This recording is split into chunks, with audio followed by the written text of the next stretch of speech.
Mind check, soul check.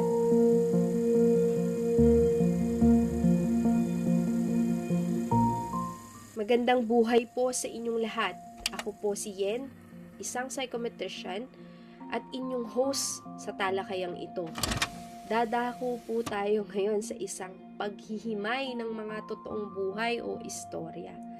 Kaya naman, makiisa sa podcast na ito.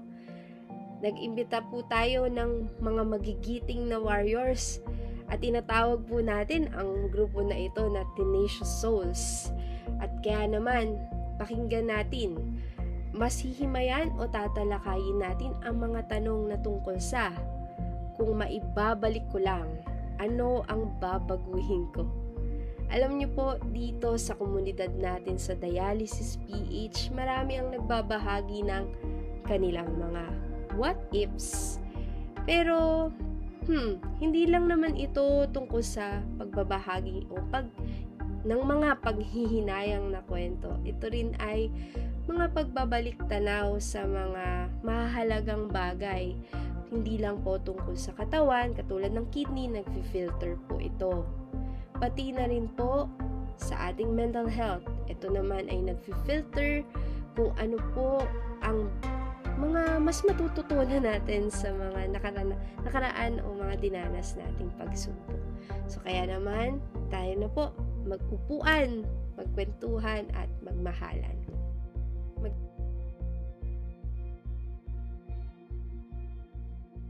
Dadako naman tayo sa talakayan. Tara, himayin natin ang inyong mga kwento. Una, si Alona. Ako, Mamyeng, kung maibabalik ko lang yung panahon na wala pa akong sakit, hindi ko aabusuhin yung katawan ko. Hindi ko na uulitin na pagod na yung katawan ko, hindi ko pa rin siya pinagpapahinga. Yung nagpaparamdam na siya na may problema na binabaliwala ko pa rin siya. Alam niyo yun, di ba? Yung feeling na kapag working ka, tapos meron ka kailangan tapusin na trabaho, kasi dedicated ka. Tapos yung pakiramdam na hangga't okay yung utak mo, hangga't active yung utak mo, go pa rin, magkatrabaho ka. Kahit na yung katawan mo, umaayaw na, dedma ka pa din. So, di ba guys, yun yung mga bagay na sa huli na lang talaga yung pagsisisi. So, hindi ko na yun uulitin. And kung talagang pwedeng ibalik yung nakaraan, aalagaan ko na yung sarili ko. Mas mamahalin ko yung katawan ko. Mas papahalagahan ko yung katawan ko. Hindi ko siya aabusuhin. Maraming salamat po, Alona. Ang inyo pong kwento ay isang paalala sa ating lahat na ang bawat pagsubok ay may dalang aral. So ngayon naman po, pakinggan naman po natin si Ate Aileen. Hi, ako sa Aileen Torres. Good afternoon sa inyong mga ka-teammates at sa iyo din, Miss Yen. Good afternoon po, Ate Ai. Sige po, pwede na po kayo magsimula. Ako, bago ko masabi yung kung maibabalik ko lang, kwentuhan ko muna kayo ng konting background kung bakit nangyari sa akin to. At una, talaga nagkaroon ako ng kidney stone at sa sobrang laki ng bato, kailangan na rin tanggalin yung right kidney organ ko. After the operation, sinabihan ako ng doktor ko na, Aileen, mag-iingat ka ha kasi isa na lang yung kidney organ mo. Nung nag-dialysis na ako, mas naintindihan ko na pwede naman pala mabuhay ang tao kahit isa lang yung kanyang kidney organ. Kaya dito papasok yung kung maibabalik ko lang. Kung noon, sinabihan na ako ng doktor ko na mag-ingat, sana mas dinoble ko pa pala mag-ingat sa pagkain, sa mga iniinom ko. Kung ginawa ko yung pagdodoble, alaga sa sarili ko, until now siguro, hindi pa ako nagda-dialysis. Yun ang what if ko. Napakalaking paalaala niyan, Ate Ai. Alam mo, bilang mga tao, dumadaan talaga tayo sa tinatawag na counterfactual thinking, kung saan iniisip natin ang mga sana ng ating mga nakaraan. Siguro ngayon, dadako naman tayo sa kwento ni Jojeline. So, hello, ako po si Jojeline Ramos from Isabela. So, I am 2 years and 4 months dialysis patient. Kung maibabalik ko lang na wala pa akong sakit, sana mas inalagaan ko ang aking sarili. Sana hindi ako laging nagpupuyat noon. Inabuso ko ang aking sarili. Sana may oras din sana ako para sa pahinga na hindi na ako dapat gumagala kapag pagod na ako sa trabaho. So, ayun, unti-unting nasira ang aking katawan at na-diagnose po akong may lupus o SLE. Ma'am, bali, diagnosin po pala kayo ng isang autoimmune disease na kung tawagin ay systemic lupus erythematosus. Ma'am, pwede niyo pa pong ikwento kung anong nangyari. Ako po kasi yung taong hindi makatulog hanggat may trabaho. Grabe po kasi ako nun magpuyat. Halos gabi-gabi, napupuyat ako. So, ayun, hindi ko inalagaan ang sarili ko. Akala ko kasi dati, lagi lang ako malakas, na hindi ako daratnan ng kahit anong sakit. Grabe po, ang tatag niyo po. Siguro karagdagang tanong na lang po, Jojeline, kung ano po kaya yung naging aral nito para sa inyo? O siguro naging paalala rin po para sa inyo. Kung hindi ko man maibalik ang kahapon, ang pwede ko lang gawin ngayon ay mas aalagaan at mamahalin ko na ang aking sarili. At syempre, mahalaga yung acceptance dahil kung puro regrets ang iisipin, mas mahihirapan at masasaktan ang ating damdamin. Isipin natin na kaya tayo binigyan ng pagsubok na ganito ay dahil alam ni Lord na kaya natin lagpasan. Always remember na kahit may mga struggles tayo in life, magpasalamat pa rin tayo. God loves us. Basta't magtiwala lang tayo sa Kanya. Laban lang. Grabe talaga, ma'am. Saludo talaga ako, Jojeline. Ang bigat nung salitang pagsuko, lalo na kapag may pagsubok. Pero para sa'yo, mas nangingibabaw yung salitang paglaban. Naalala ko lang in psychology, no? Meron kasing tinatawag na breadwinner syndrome na kung saan minsan nakakalimutan na natin yung sarili natin, inuuna natin yung mga obligasyon na para kang ang breadwinner, di ba? So, alam mo, minsan dito kasi susuko yung katawan, pero dadating din ang panahon ng iyong pagbangon, lalo na kung ganto kapositibo ang iyong pananaw. Alam ko may isa pa pong kwento na kaabang-abang. Tawagin na natin ang kwento ni Ma'am Karen. So, ako naman po ay si Karen, 1 year mahigit nang nagda-dialysis. So, para sa akin, kung kung maibabalik ko lang yung buhay ko, ito yung mga dapat kong gawin. Una, yung pagsunod ko sa sinabi ng asawa ko. Kasi, noon kasi, maarte ako sa katawan ko. Hindi ako nakakatulog or nakakalabas na walang nilalagay na sunblock or lotion. Sa kanya ako nagpapaaraw talaga ng matagal. So, nung may nararamdaman na ako sa katawan ko, ang sinabi ng asawa ko na tumatak sa isip ko, yun ay pagandahin ko ang aking panloob na pangangatawan kaysa yung panlabas. Kasi balang araw magsisisi ako. So ito nga, nagsisisi ako, nagda-dialysis tuloy ako. So, yun, sa sobrang tutok ko din sa trabaho, kaya ayoko magpa-check up, nasasayangan ako sa mga araw na hindi ako nakakapasok. Saka, since nasa accounting department kasi kami, so tambak-tambak talaga yung trabaho doon. Kaya mas na-focus ako sa pagtatrabaho kaysa sa alagaan ko yung panloob kong kalusugan. Yun lang po. Ma'am Karen, salamat po sa paglahad ng inyong istorya. Nakakatuwa kasi po, meron po kayo nung tinatawag na radical acceptance, wherein ang mga tao ay kaya nilang harapin ang tinatawag na multo o yung mga nakaraan dahil doon sa nakaraan may mga tinatawag na maling desisyon. Pero sinabi doon na ito ay isang hakbang para makausad o mapagyaman ang kanilang isipan para maging positibo sa buhay. Usaping multo, no? So, Okay lang po ba, Ma'am Ai, na imbitahan po ulit kita? Baka po meron po kayong maari pang maidagdag sa usaping ito.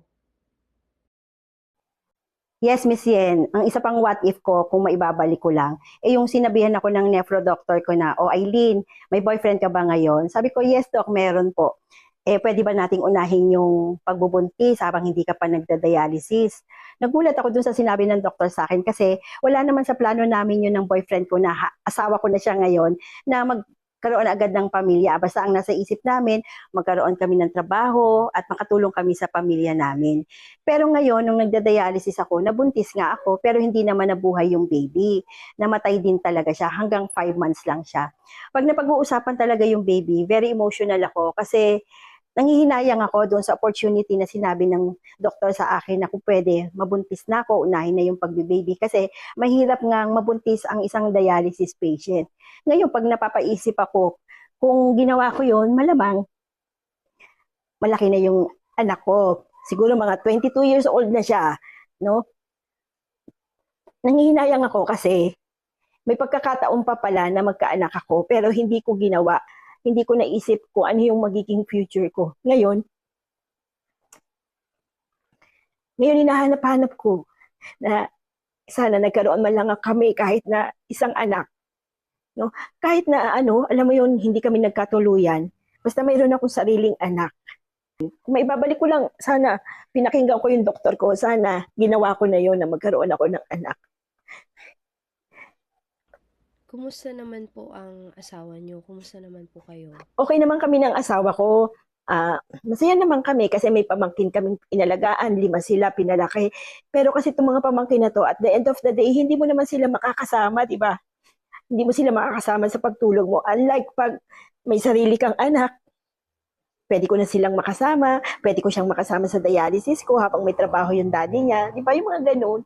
Pero nga, hindi kasi nangyari. Baka kasi po may ibang plano po si God.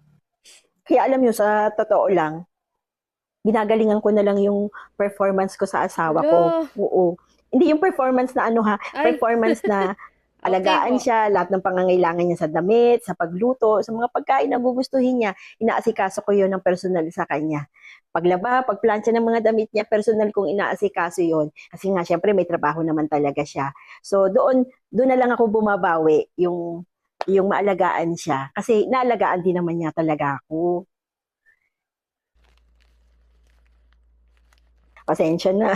Kasi pagdating talaga sa pagkakaroon ng anak, tanggap ko naman na, kaya lang, minsan may dumadating sa punto ng buhay ko na hinahanap namin siya. Ate Ai, alam mo, napakatotoo. Ngunit napakabigat pa rin po nung pinagdadaanan ninyo. Dahil hindi po biro yung usapin ng pagkawala ng isang mahal sa buhay. Kaya naman po, bilib po ako sa inyo kasi po, still, napakatatag nyo po na kahit anong pressure po o mabigat na pagsubok na pagdaanan, nagniningning pa rin po, no? Parang nga pong diamante, no? Nagniningning dahil sa pressure.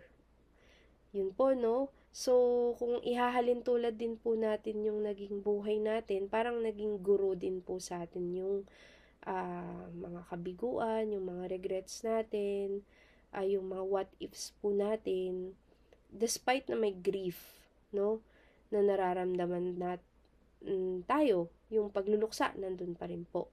Pero minsan na napupunan po siya ng pagmamahal sa kapwa, pakikipagkapwa, at pag-aaruga dun sa mga tao na nandyan po sa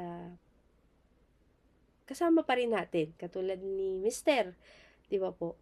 So, ayun po, ang ganda nung nabuo natin na pananaw dito, yung konsepto ng diamante.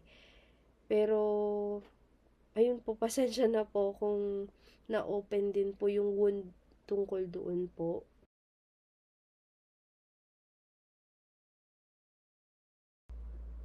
Siguro idagdag din natin dito sa usapin na ito, kung ano naman yung diamante ng ibang ating mga interviewees, no? Pwede din, no? Pwede din nating ipasok to kasi ah, naalala ko yung konsepto ng paggawa ng diamante. It came from uling or charcoal.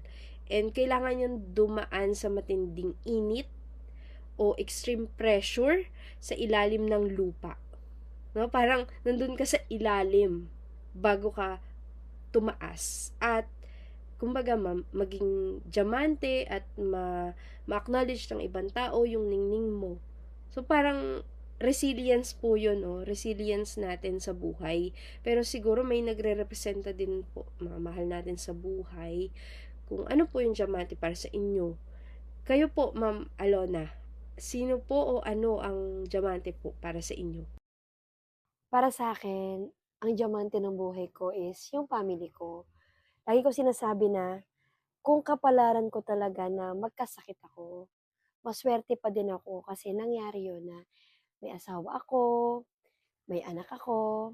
'Di ba tayo as nanay, tayo as magulang, ang pinaghuhugutan natin is yung anak natin, yung asawa natin, or kung hindi naman tayo pamilya ng tao is yung nanay, yung kapatid.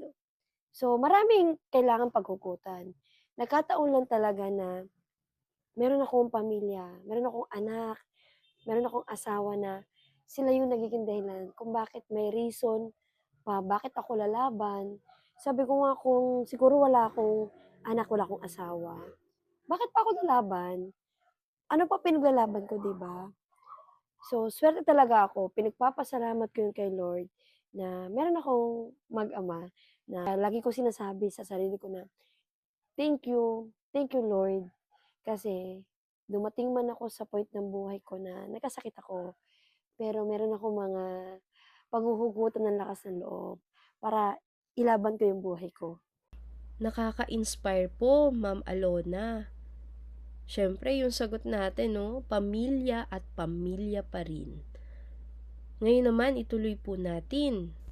Sa inyo po, Ma'am Jojeline.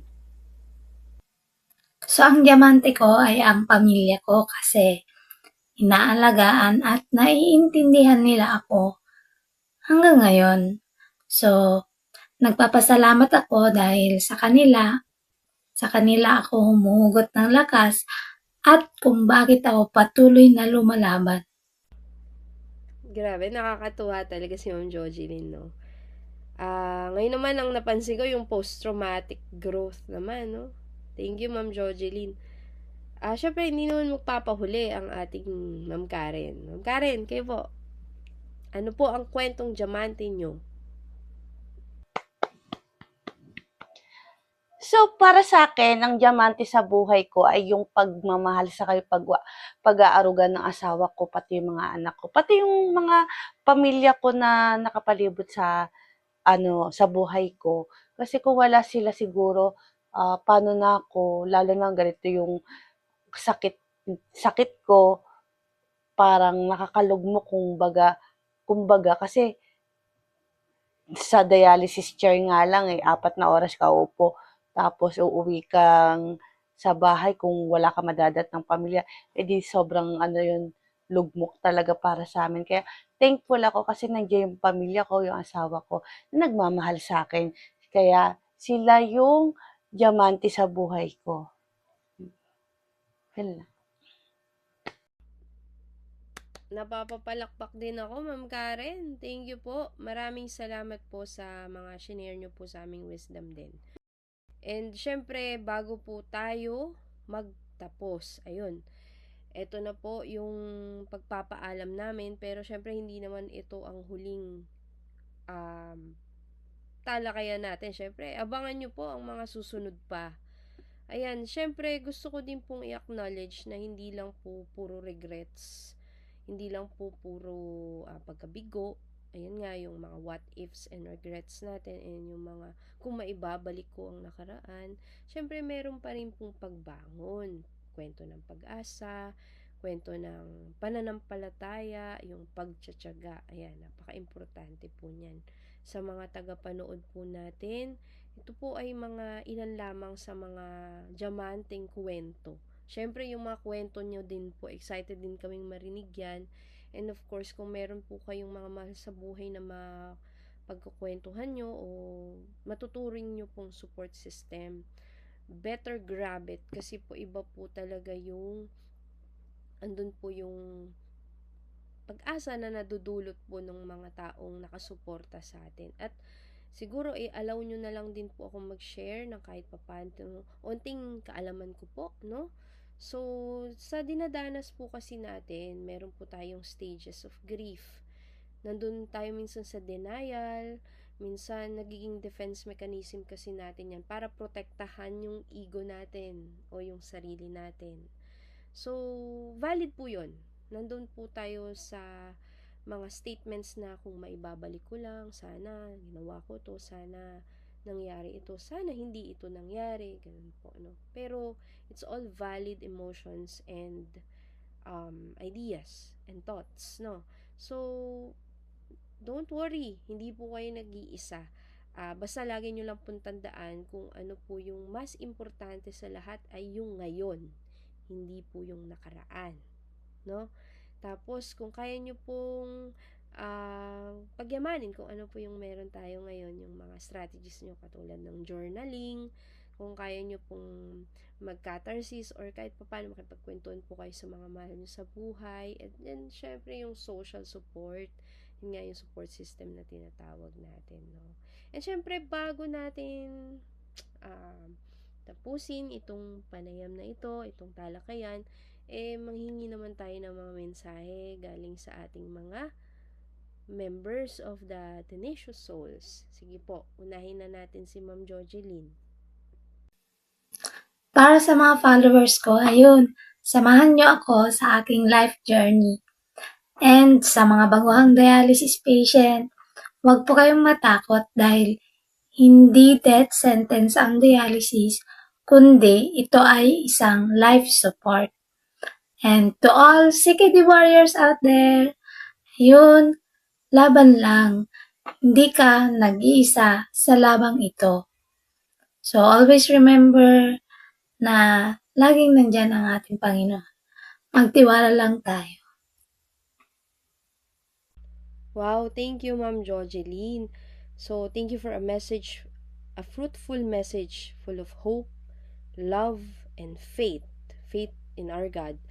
Syempre, hindi natin ang message po ni Ma'am Alona. Sa mga bagong na-diagnose na kailangan na mag-dialysis, sa mga co-CKD ko na kapwa ko lumalaban sa sakit na to, ito lagi nating iisipin.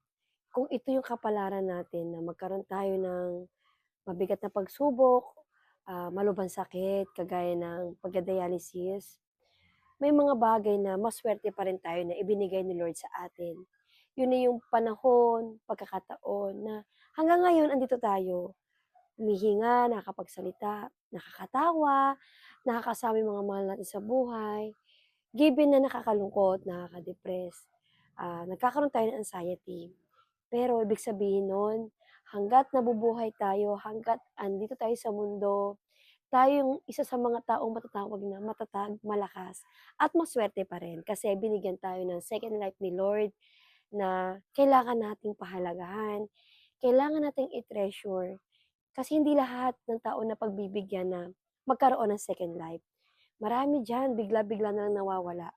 Tayo, andito pa rin tayo, kahit na nahihirapan, pero nakatayo pa rin tayo. Nararanasan pa rin nating mabuhay. Kaya wala susuko, andito na tayo, ilaban na natin ang buhay na binigay sa atin ni Lord. Tama po, Ma'am Alona. Salamat po, no? Sobrang narinig ko po yung self-compassion dun sa mensahe nyo para sa mga ibang pasyente po na may end-stage renal disease o yung mga nagdadialysis po. Yun nga po, no? Huwag nating sisihin ng sarili natin ng sobra. Sabi nga, mas maging mabait po tayo sa sarili natin lalo't meron tayong CKD. Ang sakit po kasi na kidney disease ay isang laban ng katawan, no?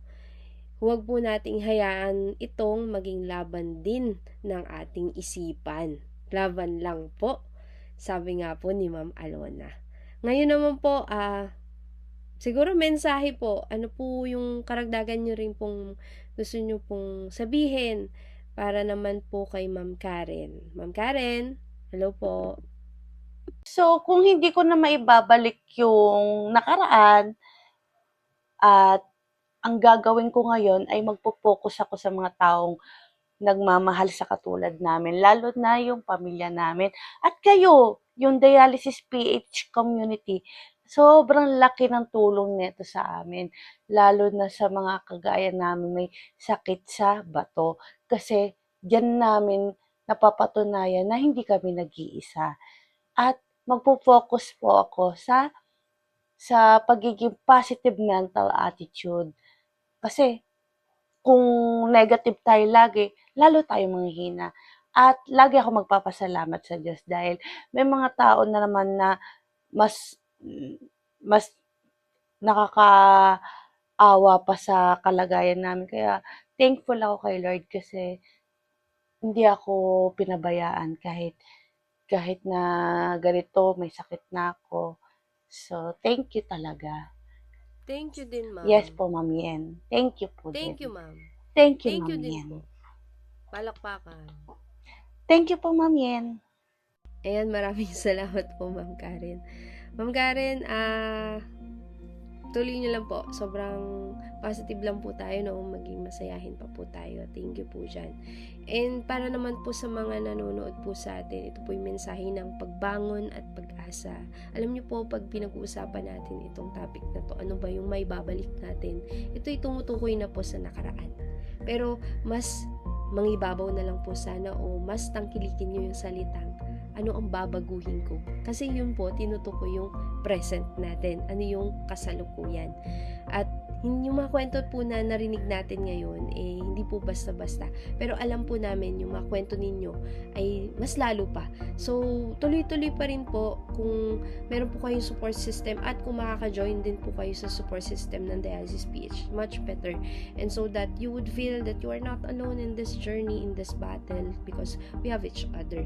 And aside from that, I also want to give my thank you for watching this video until the end. Salamat po sa mga nanood hanggang huli. At the same time, gusto ko po uling magpakilala. Ako po uli si Yan Lorenzo, ang inyong ate psychometrician here at Dialysis PH. And I also want to impart here na kung kaya nating alagaan yung kidneys natin, mas kaya nating alagaan ang mental health natin. So, laban lang po. Sa mga kasama po natin, baka mayroon pa po kayong huling sasabihin. Thank you, Ma'am Yan, and thank you, Sir Ray, and sa Tenacious Souls team, and as well as Dialysis PH Support Group. So, ingat lagi, and God bless us all. Goodbye! Thank you so much, Ma'am Yang and Sir Ray.